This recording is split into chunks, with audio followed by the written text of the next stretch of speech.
Good evening everyone.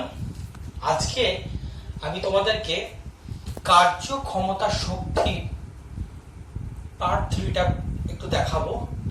তোমরা জানো যে আমরা গত দুটো ক্লাসে কার্যক্ষমতা এবং শক্তি থেকে অনেকটা জিনিসই পড়িয়ে দিয়েছি। আজকে আমি তোমাদেরকে কার্যক্ষমতা শক্তি সম্পর্কে কিছু গাণিতিক সমস্যা দেখাবো। তো সেই গাণিতিক সমস্যাগুলো করতে গেলে তোমাদের যেটা ভালো করে মাথায় রাখতে হবে সেই ফর্মুলাগুলো প্রথমে আমি দেখিয়ে দিই তোমাদেরকে।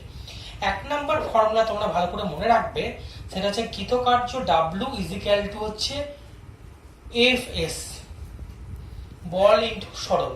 ঠিক আছে। 2 নম্বর ফর্মুলা মনে রাখবে ক্ষমতা P সমান W বাই T, W জায়গায় F S বাই T। ঠিক আছে। 3 নম্বর যে ফর্মুলাটা মনে রাখবে সেটা হচ্ছে কাইনেটিক এনার্জি বা গতিশক্তি সমান half m v square. Clear. 4 নম্বর ফর্মুলাটা মনে রাখবে সেটা হচ্ছে পোটেনশিয়াল এনার্জি মানে স্থিতিশক্তি ইজিক্যাল টু কি হচ্ছে mgh। mgh এই ফর্মুলাটা ভালো করে দেখবে। আর 5 নম্বর একটা ফর্মুলা দেখবে, খুব ইম্পর্টেন্ট, সেটা হচ্ছে ভরবেগ p, এটাকে আমরা বলছি ভরবেগ সমান √2 mE, বস্তুর ভর ইনটু গতিশক্তি, ই কে এখানে গতিশক্তি বলছি। ভরবেগ সমান √2 mE, 2 ইনটু বস্তুর ভর ইনটু গতিশক্তি। এই 5টি ফর্মুলা ভালো করে মনে রাখলে কি হবে, তোমার কোনো অঙ্কই কিন্তু আটকাবে না। আর একটা জিনিস মাথায় রাখবে যে স্থিতিশক্তির ক্ষেত্রে যদি আমরা ভূমি থেকে উপর দিকে উঠি অভিকর্ষের বিরুদ্ধে কাজ করবে, সেক্ষেত্রে মাথায় রাখবে কখনো স্থিতিশক্তি কাজ করবে কখনো গতিশক্তি কাজ করবে। তাহলে এই ফর্মুলাগুলো তোমরা ভালো করে দেখবে। এবার আমরা সরাসরি চলে যাচ্ছি কার্যক্ষমতা শক্তির কিছু গাণিতিক সমস্যা। ওকে, দেখে নিই আমরা অঙ্কগুলো। দেখো আজকে তোমার প্রথম অঙ্কটা দেখো, বলছে 100 বল প্রয়োগের ফলে একটি বস্তু বলের অভিমুখে 6 মিটার সরলে কৃতকার্য নির্ণয় করো। তাই তো? তাহলে আমরা কৃতকার্যের ফর্মুলাটা কি জানি? কৃতকার্য সমান কি? W সমান বল ইনটু সরণ। বল ইনটু সরণ। তাহলে বলটা কত দিয়েছে? 100 আর দেখো সরণটা মিটারে। তাহলে আমরা একটা যে কোনো একটা ইউনিটে করবো। বলটা কত দিয়েছে? 100। ওকে। আর সরণটা কত দিয়েছে? 6 মিটার। তাহলে এটাকে আমি কি করবো? সেন্টিমিটারে করে নেবো। 6 × 100 দ্যাট ইজ 600 সেন্টিমিটার। তাহলে কত হবে? আমরা বলে যায় কত বসালাম? 100। আর সরণটা কত হলো? 600। তাহলে 100 আর 600 কত হয়? 6 এর পরে 1 2 3 4। তাহলে কৃতকার্য ইউনিট কি হয়? সিজিএস এ আর্ক। তাই তো? তাহলে এটা হয়ে গেল আর্ক। এটাকে তুমি লিখে দিতে পারো 6 × 10⁴ আর্ক। পরিষ্কার হলো? তাহলে এখানে কি দেওয়া ছিল? বল দেওয়া ছিল আর সরণ দেওয়া ছিল। সরণটা এসআই ছিল, বলটা সিজিএস এ ছিল। তাহলে আমরা কি করলাম? W = Fs। কি করলাম আমি? এসটাকে শুধুমাত্র সিজিএস এ করে নিলাম। বলটা একই আছে, তাহলে W = Fs। বলের জায়গায় 100 বসালাম, সরণের জায়গায় 600 বসালাম, তাই পেয়ে গেলাম 6 × 10⁴ আর্ক। ওকে। তাহলে নেক্সটে চলে যাচ্ছি আমরা। নেক্সট অঙ্কটা দেখো, 40 কেজি ভরের একটি সুটকেস হাতে ঝুলিয়ে একজন বালক 20 সেমি উঁচু এমন 40টি সিঁড়ির ধাপ 20 সেকেন্ডে উঠতে পারে। বালকটির ক্ষমতা কত? তাই তো? তাহলে এখন দেখো আমরা জানি ক্ষমতাকে P দিয়ে প্রকাশ করা হয়। ক্ষমতা is equal to W by T, কৃতকার্য বাই সময়। তাই তো? তাহলে আমাকে এখানে কি করতে হবে? Wটা বের করতে হবে। তাই তো? তাহলে এখন সুটকেসের ওজনটা কত? সুটকেসের ওজন পুরোটা লিখছি না, জায়গা শর্ট আছে। সুটকেসের ওজনটা কত? সুটকেসের ওজনের ফর্মুলা কি? mg। তাহলে সুটকেসের তোমার ভরটা কত? 40 কেজি। জিটা কত? SI 9.8, এটা পেলাম আমরা। আর উচ্চতাটা কত? হাইটটা দিয়েছে তোমার 20 সেমি। তাই তো? 20 সেমি হাইট দিয়েছে। তাহলে আমাকে কতটা উঠতে হচ্ছে, 40টি সিঁড়ির ধাপ। তাহলে মোট উচ্চতা কত হবে, 20 ইন্টু 40, মোট তাহলে উঠতে হচ্ছে কত আমাকে, 40টি সিঁড়ি, এক একটা কত করে, 20 সেমি করে, তাহলে 20 ইন্টু 40। ওকে, তাহলে এটাকে আমি কত হচ্ছে আমার 800 সেন্টিমিটার, এটাকে মিটারে কনভার্ট করলাম, 8 মিটার হয়ে গেল।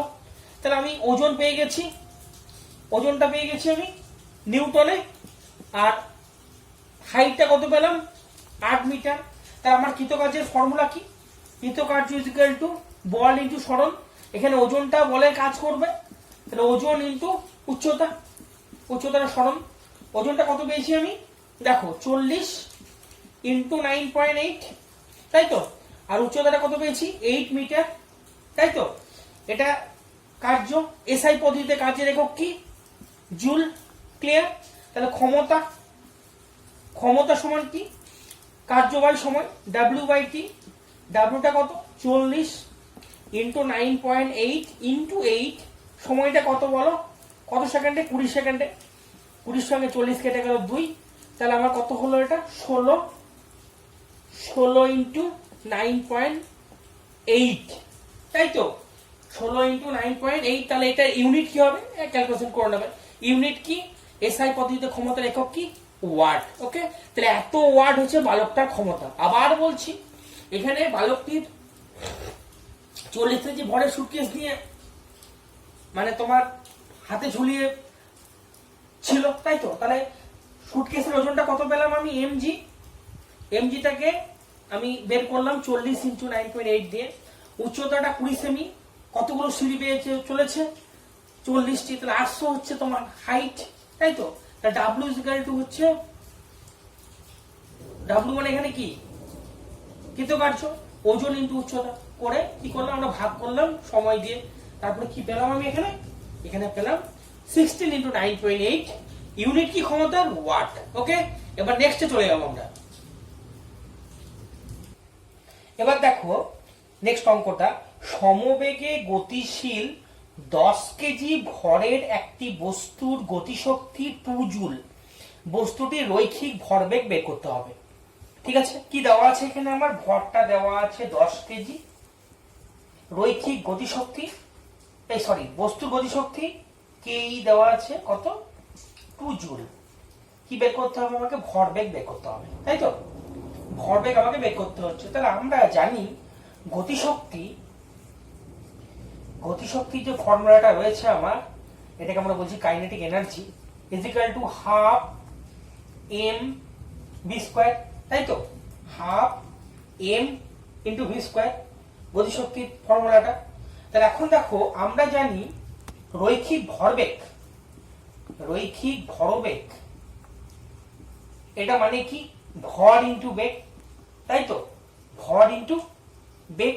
একে আমরা কি দিয়ে প্রকাশ করছি, পি দিয়ে, পি সমান ভর ইন্টু বেগ, এম ভি, তাই তো। তাহলে আমি দুদিকে যদি স্কোয়ার করি, p square is equal to m square v square. Clear? তাহলে এখন আমি যদি এটা বলি তোমার, এটাকে যদি আমি হাফ এম ভি স্কোয়ার দিয়ে করি, হাফ এম ভি স্কোয়ার, ওকে, হাফ এম ভি স্কোয়ার। তাহলে এখানে আমাকে কি করতে হবে, এখানে আমাকে করতে হবে তোমার 2m, দেখো 2 কেটে গেল, এম স্কোয়ার ভি স্কোয়ার। তাহলে এখানে আমাকে হাফ এম ভি স্কোয়ার, এই মানটা আমার জানা, দেখো হাফ এম ভি স্কোয়ার, এটা গতিশক্তি, এর মানটা আমার জানা কত, 2 জুল, জানা আছে কত, 2 জুল। ওকে, গতিশক্তির মানটা হচ্ছে 2 joule into 2m, into 2m। ভরটা কত দিয়েছে বস্তু, 10 কেজি, তাহলে 2 ইন্টু 2 ইন্টু 10, ওকে, হলো 2 ইন্টু 2 ইন্টু 10 হলো। ক্লিয়ার হলো? তাহলে এখন দেখো তোমার ভরটা দেওয়া আছে 10 কেজি, বসালাম, এমটাও দিয়েছে, পুট করলাম, তাহলে কত হলো এটা আমার, 2 40, কত হলো আমার 40, তাই তো, 40 হলো তো। তাহলে এখন দেখো P square is equal two আমি পেলাম 40, তাহলে পি সমান কত, রুট ওভার 40, তোমার রুট ওভার 2 ইন্টু 2 ইন্টু 10, তাহলে কত হয়ে যাবে, 2 বেরিয়ে গেল, √10। এত। ভরবেগের ইউনিট কি এসআই? ভর এবং বেগ, তাহলে কেজি মিটার পার সেকেন্ড। এটা আমার বেরিয়ে গেল ভরবেগ। কি দেওয়া ছিল? গতিশক্তি দেওয়া ছিল, ওকে, আর ভর দেওয়া ছিল। তাহলে আমি কি করলাম? ভরবেগ ইজিক্যাল টু এম ভি। তাহলে এখানে কি করলাম? এম স্কোয়ার ভি স্কোয়ারটাকে একটু কায়দা করে লিখলাম, ঠিক আছে। এখানে পুট করে দিলাম মানটা পুট করে দেওয়ার পর আমার বেরিয়ে গেল 40। তাহলে ভরবেগটা কত হলো আমার? 2√10 এত। এটা লিখে দিলেই হয়, তাই তো, কেজি মিটার পার সেকেন্ড। এই অঙ্কটা কমপ্লিট। আমরা নেক্সটে চলে যাবো। এবার দেখো একটা ইম্পর্টেন্ট অঙ্ক। একটা হালকা ও একটি ভারী বস্তুর গতিশক্তি সমান, তাহলে কার ভরবেগ বেশি হবে? ঠিক আছে, হালকা বস্তু এবং ভারী বস্তু। মনে করলাম হালকা বস্তুর ভর, মনে করলাম হালকা বস্তুর ভর হচ্ছে এম, এটা হালকা, আর ভারী বস্তুটা হচ্ছে বড় হাতের এম। ক্লিয়ার? তাহলে আর হালকা বস্তুর বেগটাকে মনে করলাম বড় হাতের ভি বেগ, ঠিক আছে, আর ভারী বস্তুটার বেগটা আমি ছোট হাতের ভি ধরলাম, ভারী বস্তুর বেগটা। ক্লিয়ার? তাহলে আমার হালকা বস্তুর গতিশক্তি কত? হাফ ছোট হাতের এম বড় হাতের ভি স্কোয়ার। এটা হালকা বস্তুর গতিশক্তি। আর ভারী বস্তুর গতিশক্তি কি হবে? হাফ বড় হাতের এম ছোট হাতের ভি স্কোয়ার। ক্লিয়ার? তাহলে আমাকে কি বলছে? দুটো বস্তুর গতিশক্তি সমান। তাহলে হাফ এম বড় হাতের ভি স্কোয়ার ইজিক্যাল টু আমি বলতে পারি হাফ বড় হাতের এম ছোট হাতের ভি স্কোয়ার। ক্লিয়ার হয়েছে? এবার দেখো, তাহলে আমি হাফ হাফ কেটে গেল, কি পাচ্ছি? তাহলে আমি ছোট হাতের এম ভি স্কোয়ার বড় হাতের v square is equal to m বড় হাতের এম ছোট হাতের ভি স্কোয়ার। ক্লিয়ার? তাহলে এবার দেখো আমি কি করছি না, এটাকে করছি এম স্কোয়ার ভি স্কোয়ার বড় হাতের ভি স্কোয়ার, একটা এক্সট্রা এম নিয়েছি, নিচে এমটা আমি দিয়ে দিলাম। এইটাকেও তাই করছি, এম স্কোয়ার ভি স্কোয়ার, একটা এম নিয়েছি, নিচে দিয়ে দিলাম।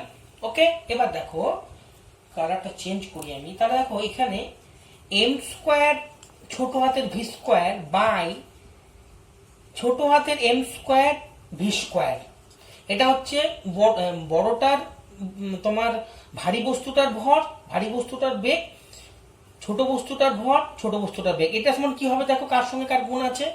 এটার সঙ্গে এম আছে, তো তাহলে এটা ছোট হাতের এম বাই বড় হাতের এম। ক্লিয়ার? দেখো এটার সঙ্গে গুণ ছিল না, এটার সঙ্গে বড় হাতের এমটা হবে, সরি। তাহলে বড় হাতের এম বাই ছোট হাতের এম। তাহলে এইটা হচ্ছে প্রথম বস্তুর ভরবেগ এম ভি। তাহলে এটা প্রথম বস্তুর বা তোমার ভারী বস্তুর m v, m square v square, তাই তো। তাহলে আমার এম ভি বাই বড় ছোট হাতের এম বড় হাতের ভি ইজিক্যাল টু কি পেলাম আমি? √ভাগ বড় হাতের এম বাই ছোট হাতের এম, তাই তো। তাহলে এখন দেখো কি হচ্ছে জিনিসটা, তোমার এম, এখানে এম গ্রেটার দেন এম, তাই তো, বড় হাতের এমটা ছোট হাতের এম এর থেকে বেশি। তাহলে কি পেলাম আমি এখানে না, ভারী বস্তু, এটা ভারী বস্তুর ভরবেগ বাই হালকা বস্তুর ভরবেগ কি হচ্ছে? তাহলে এখানে তুমি দেখো যেহেতু এম আর এন, তাহলে এখানে গ্রেটার দেন 1, তাই তো, যেহেতু এমটা বড়, বড় হাতের এমটা বড়, তাহলে ভারী বস্তুর ভরবেগ ডিভাইডেড বাই ছোট বস্তুর ভরবেগ গ্রেটার দেন 1। তাহলে কার ভরবেগটা বেশি হবে? ভারী বস্তুর ভরবেগ হালকা বস্তুর ভরবেগের থেকে বেশি হবে। দেখো এখানে এটা হচ্ছে ভারী বস্তুর ভরবেগ, এটা হালকা বস্তুর ভরবেগ, যেহেতু এমটা বড়, তাই তো, তাহলে গ্রেটার দেন 1 হয়ে গেল। এখানে ভারী বস্তুর ভরবেগটা কি হবে? বেশি হবে। বোঝা গেল? এটা পরীক্ষার জন্য খুব ইম্পর্টেন্ট। নেক্সটে চলে যাচ্ছি। এবার দেখো তোমরা একটা জিনিস মনে রাখবে, একটা ফর্মুলা, সেটা হচ্ছে ভরবেগ আর গতিশক্তির মধ্যে একটা ফর্মুলা রয়েছে, সেটা হচ্ছে ভরবেগ পি সমান √2m × e। এম হচ্ছে বস্তুর ভর আর ই হচ্ছে গতিশক্তি। এই ফর্মুলাটা তোমরা মনে রাখবে। নেক্সট অঙ্ক দেখো, 5 কেজি ভরের একটি বস্তুকে ভূমি থেকে 10 মিটার ঊর্ধ্বে একটি বাড়ির ছাদে তোলা হলো। ছাদে তোলা হচ্ছে, অভিকর্ষের বিরুদ্ধে, দেখো ছাদে তোলা হলো। এরপর বস্তুটিকে ওই স্থান থেকে ভূমির দিকে ছেড়ে দেওয়া হলো। তোলা হলো প্রথমে, তারপরে ছেড়ে দেওয়া হলো। বস্তুটি অবাধে পতনশীল হলে ছাদ থেকে 3 মিটার নিচে মোট যান্ত্রিক শক্তি কত হবে? তোমরা জানো যে অবাধে পতনশীল যে কোনো বস্তুর ক্ষেত্রে মোট যান্ত্রিক শক্তি ধ্রুবক, অর্থাৎ গতিশক্তি প্লাস স্থিতিশক্তি ইন এনি পয়েন্ট যখন উপর থেকে পড়বে কোনো সমস্যা নেই, ঠিক আছে। তাহলে এখানে দেখো, এখানে যেহেতু ছাদ থেকে 3 মিটার নিচে বস্তুটিকে ছেড়ে দেওয়া হচ্ছে, তাহলে যান্ত্রিক শক্তিটা কি হবে? ভূমি থেকে 10 মিটার উঁচু ছাদে বস্তুটিকে তুলছে, প্রথমে তুলতে হচ্ছে তো, তাহলে ভূমি থেকে 10 মিটার উঁচু ছাদে বস্তুটিকে তুলতে কৃতকার্য এইটাই হবে কি না বস্তুটিতে সঞ্চিত অভিকর্ষীয় স্থিতিশক্তি। আমরা জানি স্থিতিশক্তি পরে কাজ করে, ঠিক আছে, স্থিতিশক্তি কাজ করে। তাহলে এখানে কি হচ্ছে, এখানে দেখো বস্তুটার ভর কত, বস্তুটার ভর বলো কত, 5 কেজি। তাহলে 5 ভর জি, এম জি এইচ হচ্ছে স্থিতিশক্তি, তাহলে এই স্থিতিশক্তিটাই কাজ করবে, তাহলে এম জি এইচ, তাহলে ভরটা কত, এম জি, এসআই যেহেতু রয়েছে জি 9.8 আর কত মিটার, উচ্চতাটা কত 10। তাহলে এই যে পরিমাণ স্থিতিশক্তিটা, এর মানটা কত বেরোবে?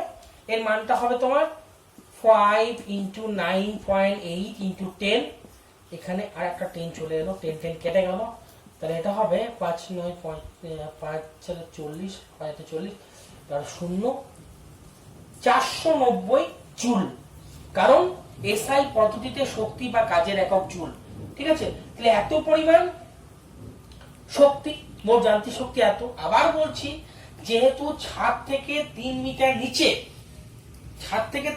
নিচে বস্তুটির মোট যান্ত্রিক শক্তিটা কত, ভূমি থেকে 10 মিটার উঁচু ছাদে বস্তুটিকে তুলতে যে কৃতকার্য, সেইটাই হচ্ছে বস্তুটির মধ্যে সঞ্চিত অভিকর্ষীয় স্থিতিশক্তি, সেটার মান কত, mgh।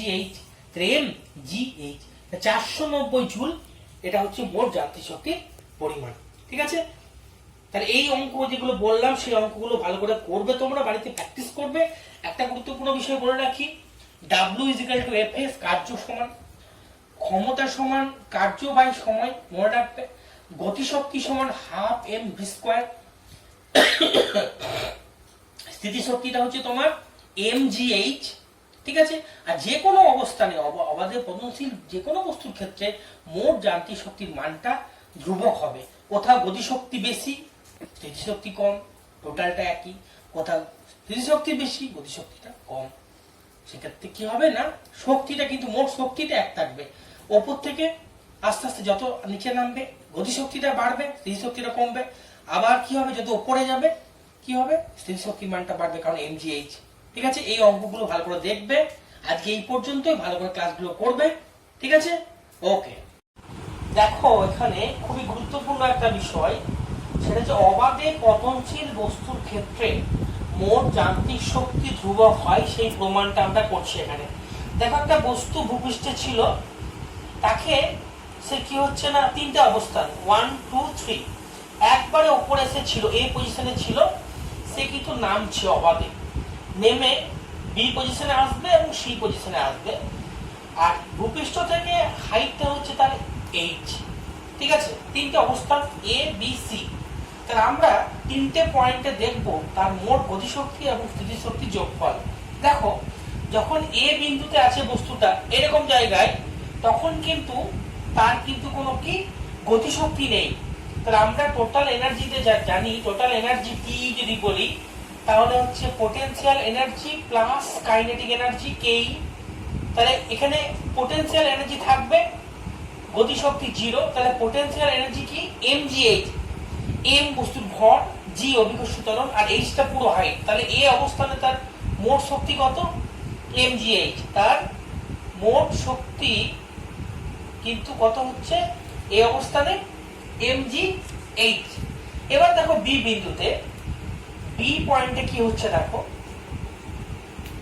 বি পয়েন্টে কি হলো, বস্তুটা এ থেকে বি তে এলো, তাই তো। এই হাইটটা আমি ধরেছি h1, এ থেকে বি হাইটটা ধরেছি আমি h1।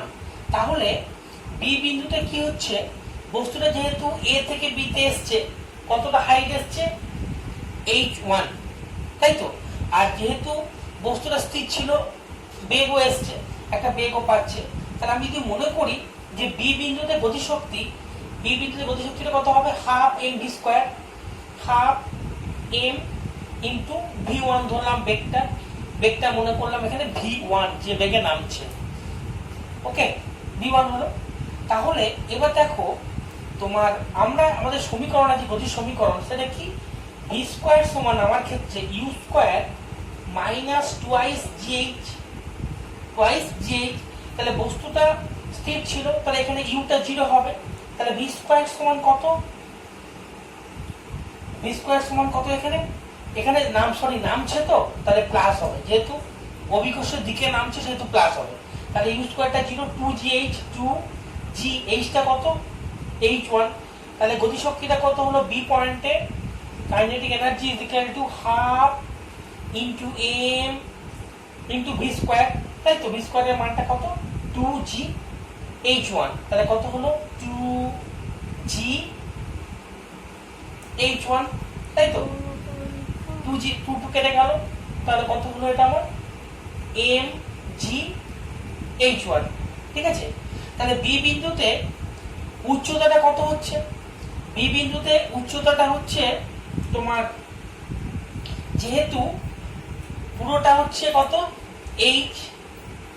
পুরোটা হচ্ছে আমার h, তাহলে বি বিন্দুর উচ্চতাটা এখানে তোমার যেটা ধরতে হবে সেটা হচ্ছে এখানে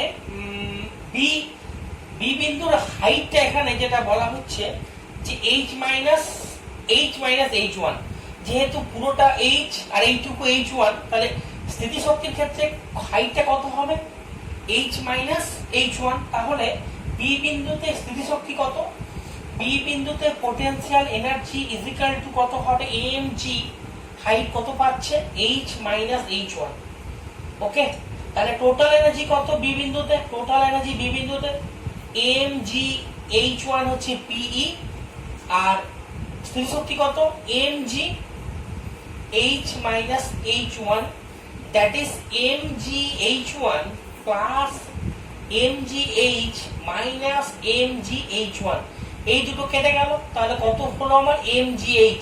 তাহলে বি বিন্দুতেও কিন্তু হাইটটা আমার, বি বিন্দুতেও কিন্তু টোটাল এনার্জিটা হলো আমার mgh, দেখো এ বিন্দুতেও তাই, বি বিন্দুতেও তাই। এখানে কি একটা কথা মাথায় রাখবে, গতিশক্তির ক্ষেত্রে হাইটটা h1 হবে, আর স্থিতিশক্তির ক্ষেত্রে কি হবে, হাইটটা h মাইনাস h1, কারণ পুরোটা হচ্ছে h আর এইটুকু h1, তাহলে হাইটটা হলো h মাইনাস h1, ঠিক আছে।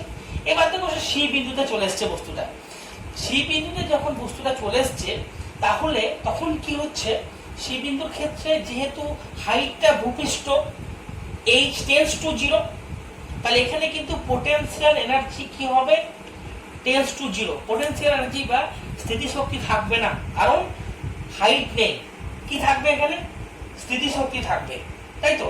তাহলে স্থিতিশক্তিটার ফর্মুলা, স্থিতিশক্তি 0 হলো, তাহলে গতিশক্তিটা কত, স্থিতিশক্তি 0, গতিশক্তি is equal to half M V square হলো।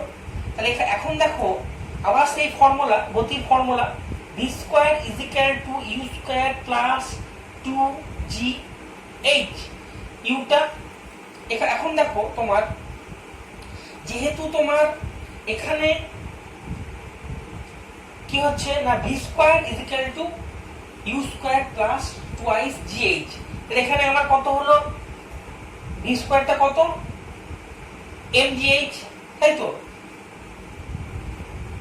কি হচ্ছে, mgh হচ্ছে এখানে, কারণ এখানে কি হচ্ছে না, যেহেতু সি বিন্দুতে বস্তুটা ম্যাক্সিমাম বেগ পাবে, সেই কারণে কি হচ্ছে এখানে তোমার V square is equal two twice gh হলো। তাহলে মোট শক্তিটা কি হবে এখানে, তোমরা দেখো এখানে মোট শক্তিটা হবে হাফ, টোটাল এনার্জিটা কি, পি তো 0, পিই প্লাস কেই, তাহলে কেইটা কত, half M V square, half M v স্কোয়ারের মানটা কত, টুয়াইস জিএইচ, 2 কেটে গেল, তাহলে হয়ে গেল আমার mgh। তার তিনটে অবস্থাটা তুমি লক্ষ্য করো, এ অবস্থানেও mgh, বি অবস্থানেও mgh এবং সি অবস্থানেও mgh, টোটাল এনার্জিটা কিন্তু যান্ত্রিক শক্তিটা ধ্রুবক হয়। অবাধে পতনশীল বস্তুর ক্ষেত্রে মোট শক্তি ধ্রুবক। ক্লিয়ার? তাহলে এটাই আমার গুরুত্বপূর্ণ একটা ফর্মুলা। আজকে এইটুকুই থাক। ওকে।